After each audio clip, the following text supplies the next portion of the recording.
Yeah. This time yesterday, Stuart, the game was over. Alcohol was flowing at a lot of places in the US and Canada over the men's hockey game. And I got to tell you, yesterday morning over coffee, I had to choke a little bit as Canada lost to the United States. Um, as a hockey guy, I could tell you that Canada dominated the game, but the United States goaltender was way better and deserved the victory. And congratulations to the U.S. men as well as the U.S. women who also played a fantastic tournament. And it's just amazing to me that the depths of seriousness that people have taken when it comes to competition, and in the Olympics should bring out the best in all of us with our respect, our pride in our country. But as a Canadian, I'm really struggling with being proud to be Canadian in light of what's going on here. But I'm not unhappy to be Canadian because of the as much of the people as much as it's the government, and I'm not happy with that. But in the United States, it just seems that you have to take things always to another level. And when it comes up to patriotism, many look at the United States over the years and said, "Now that's a country that's patriotic." You drive, Stuart, through the United States very often, and you'll see American flags on porches. I've been into a lot of states, and when you're driving and you see those American flags, it's a great feeling. It's cool. It's great to be proud to be American. But you have an entire movement in the United States that decided that that's actually disgusting. That it's actually vile to be proud to be American today. And it's all politics. It has nothing to do with anything more. The demand and the drive to destroy the the fabric that is the United States. It's what they want to do. They just want to destroy it. And that's your friends on the left. The friends on the left, the media, the politicians, the entertainers, the athletes, whatever you want. And I'm saying athletes, not the Olympic athletes. The Olympic athletes went out there, Stuart, and mostly proudly represented the United States. They didn't want to talk politics. The hockey players didn't want to talk politics after the game. They were like, "Get off my case. I just won a hockey game. I won the biggest game since 1980. Proud to be USA." They draped themselves in American flags. That's proud to be an American. And these are multimillionaires. Yeah, sure. But they were proud to be American. And you have an entire movement that is trying to convince you that you're better off hating America than loving it. Stuart, I'm sickened by the movement in the United States that believes life in the U.S. cannot get worse. All right, David, you know me. I love cliches. Why America hates America. All season, all reason, every time Donald Trump wins. How's that for a good one? Yep. The realities are, I want to talk about a pattern. It's not a coincidence. It's not a feeling. It's a pattern. It's documented. It's predictable like clockwork. Every 4 years, the Winter Olympics rolls out. American athletes. Listen, I was an athlete. I trained. Kids who trained their entire lives, sacrificed, bled, cried, threw up. Right? Let alone the parents that drove you to the pool, let alone the parents that dragged you from one event to another, waited by the poolside just so you could be the best that you can be. And every athlete at every time only wanted to compete under that flag. Right. And what does the American left do? Mm-hmm. They find a reason to root against themselves. They find a reason to embarrass or say they are embarrassed by us wearing the red, white. They find reasons to remind you that American success is complicated, that our victories come with an asterisk, like especially when the land belongs to Indians, that you're crying that someone else stole land. Or maybe we just didn't deserve to win. Maybe wink, wink, nod, nod. And it only happens when there's a Republican in power. And it's not just the Olympics. It's every single arena on every single stage. Every moment where you expect an American, any American to feel pride, they feel the need to tear it down. But here's the thing. The pattern gets worse. It gets louder. It gets more unhinged. It gets more naked and exposed. The moment a Republic's in the White House, and when Republican just so happens to be Donald J. Trump, they lose their minds with Donald Trump derangement syndrome at levels never seen before. They lose their minds completely. Not blame Bush. Oh my God, that was bad. This is to a whole new standard. So today we're going to answer the question once and for all. Why does the left hate America? And why does Trump break them so completely? Let's start with this year's Olympics, because it's a perfect petri dish. The Olympics is supposed to be the one moment where politicals and politics stop, national pride takes over. It starts being separated by flags and ends with everyone unified on the closing ceremony floor. You don't have to agree with your government. You don't have to cheer for your athletes. Kids from Iowa, Louisiana, inner cities, Detroit, train for decades for the moment. They're not Republicans or Democrats. They're competing for the United States of America. Whether they live in some other country and they live in America, they're competing for their pride, their country's pride, that they declare is their country. But the left just can't do it. They physically cannot allow themselves an uncomplicated moment of American pride. I can go back to 2022, the Beijing Winter Olympics. The left spent more energy agonizing over whether Americans should cheer, given China's human rights record, given the politics, given whatever the grievance reason was for that seasonal week. They actually cheered for American athletes.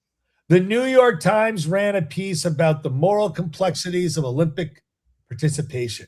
MSNBC anchor wrung their hands. Social media warriors debated whether national pride itself was problematic. Don't you remember that, David? We were watching the news, watching these idiots. I mean, again, meanwhile, China state media had never any such crisis. Russia had no such crisis. The entire world showed up to cheer for their people, but Americans left had it turned into a philosophy seminar. That's so rich of them. Why? Because the left uncomplicated American pride is dangerous. It's the enemy. Because if you allow people to simply feel good about being Americans, if you let the flag unfurl, means something positive without immediately attaching a list of grievances. Yes, a list of grievances. Then the entire political project falls apart. Little Debbie Wasserman has nothing to complain about. Not Debbie Wasserman again, man.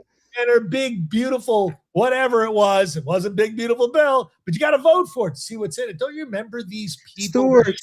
Stuart, lay off Debbie Wasserman. It's not about power depends on how bad you feel about your country. The moment you feel good, you stop listening to them. And yes, I brought up little Debbie specifically, David, this morning on this topic, because I didn't hear any congratulations from the wonderful congressman's office to our Olympic athletes. And she is our sitting congressman where I live. Therefore, I would hereby request that her press office congratulate the U.S. team. Now, let me tell you that I've heard this 1,000 times.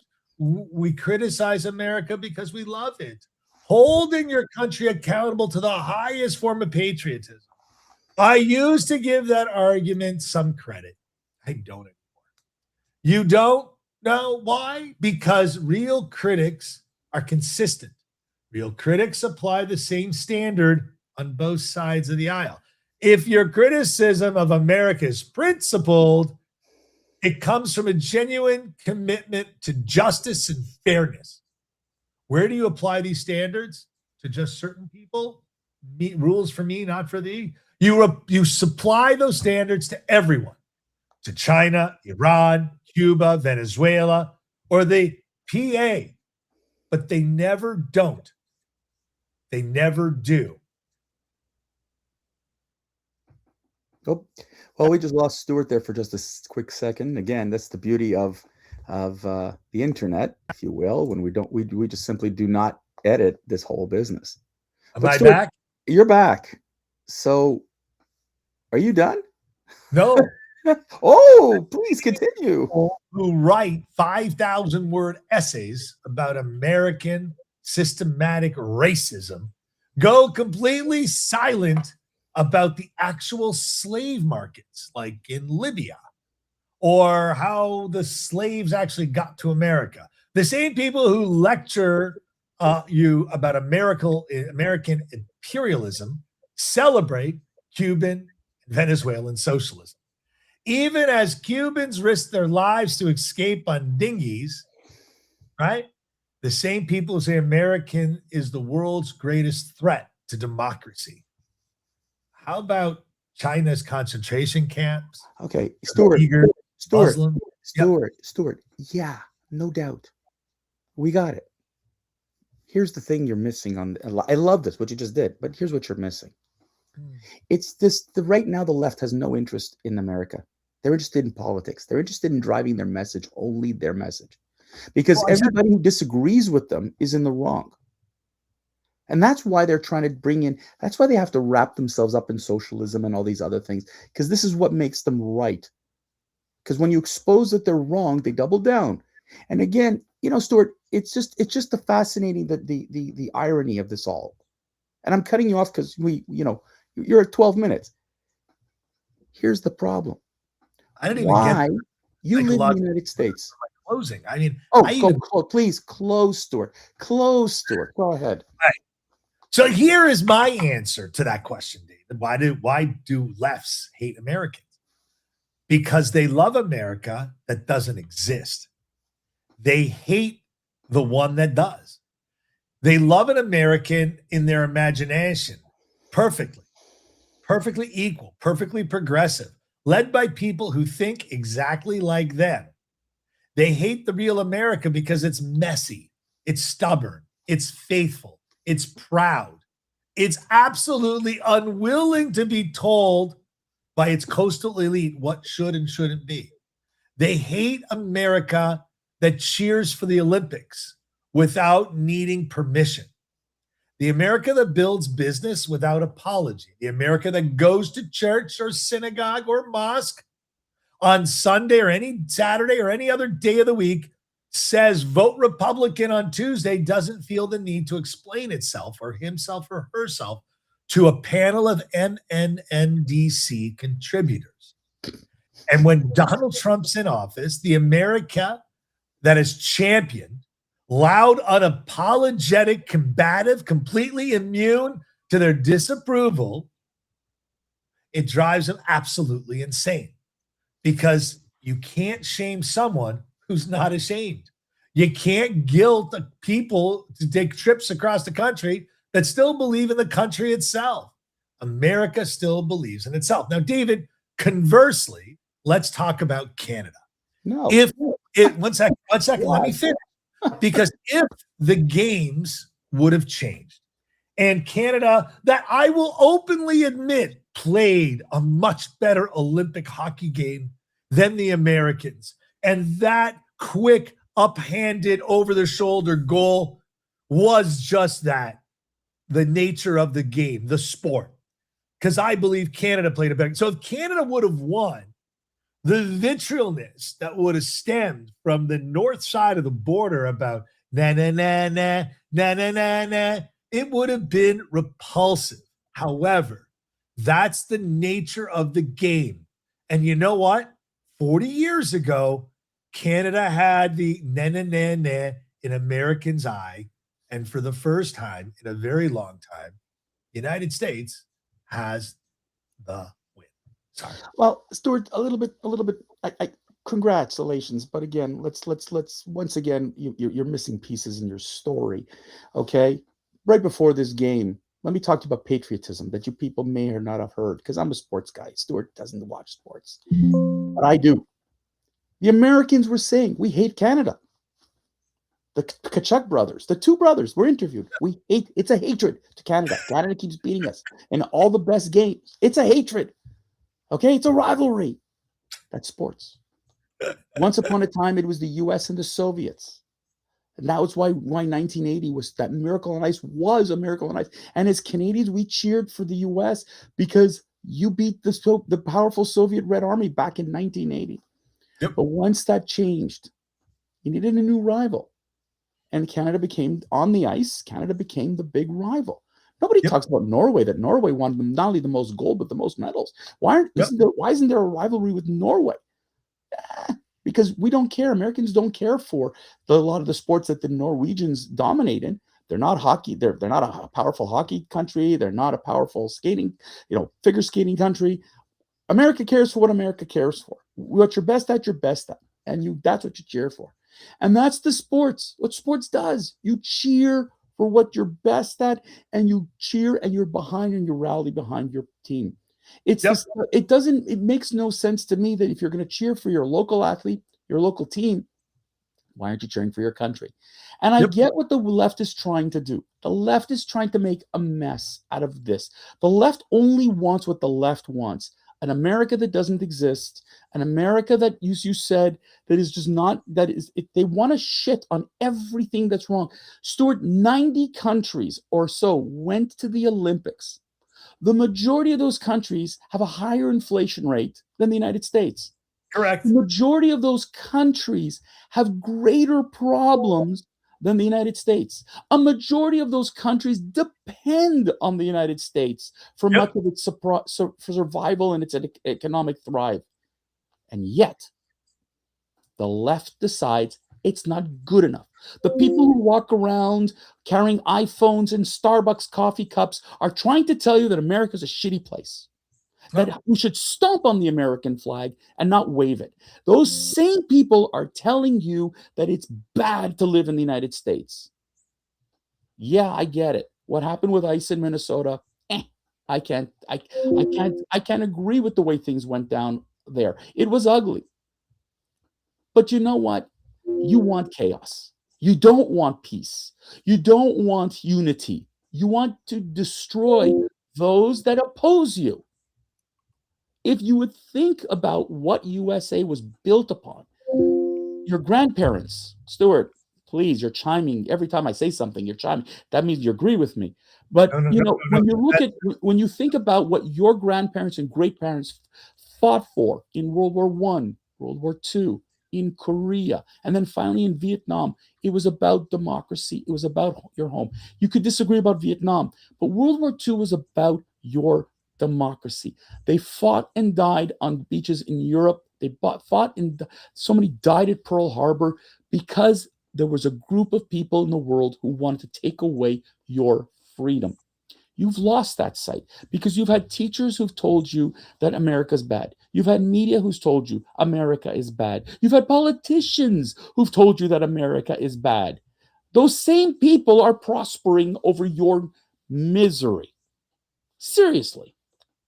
And yet, when it's time to come together as a nation to cheer, and I did it yesterday, Stuart. Again, I started from the beginning. Not happy to be Canadian right now, but I cheered for my hockey team. I cheered for the Canadian skaters. I cheered for the Canadian skiers. They played incredible. What about the game? I'm talking about in general. When Canada did not win as many gold as they've done in the past, they did not have those great games as they've done in the last number of Olympics. But yet, when Canada won a gold, a silver, or bronze, we cheered. Not this stupidity, where one American Chinese girl says, "Oh, I grew up in the U.S. I'm going to China because China's better than the United States." And that makes the news. That takes the politicians. It's just ridiculous. If you want to go and be an athlete for China, go. It's your problem. I don't have to cheer for you. And yes, on the right, they crapped all over her. It was stupid. Cheer for your athletes that are proud to be American. Cheer for your athletes that you have funded. For shit's sake, the government sponsors have funded you to be the best that you can be and to compete on the world stage. And for many of them, Stuart, and I'm not talking about the hockey players, and please stop with the chiming. If you would just listen, people, that the people who've gone out there, who've skated, skied, jumped, did what they did, these are not paid athletes. Forget the hockey players. These are people who've trained since they're children to represent the United States. And if you think that's not worthy of cheering for, then there's something wrong with you. Give back your US passport, revoke your citizenship, and go somewhere else. Go live in Venezuela.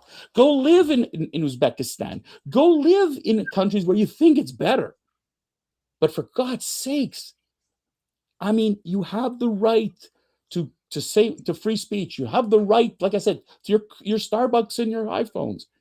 And yet it's still so bad. People, you're delusional. You need therapy. Oh, Stuart, David. wrap it up, please, because I am sick and tired of Americans. Listen, Canadians are not as patriotic as the Americans. We know that. If there's one thing we can learn from Americans is patriotism. We don't have it.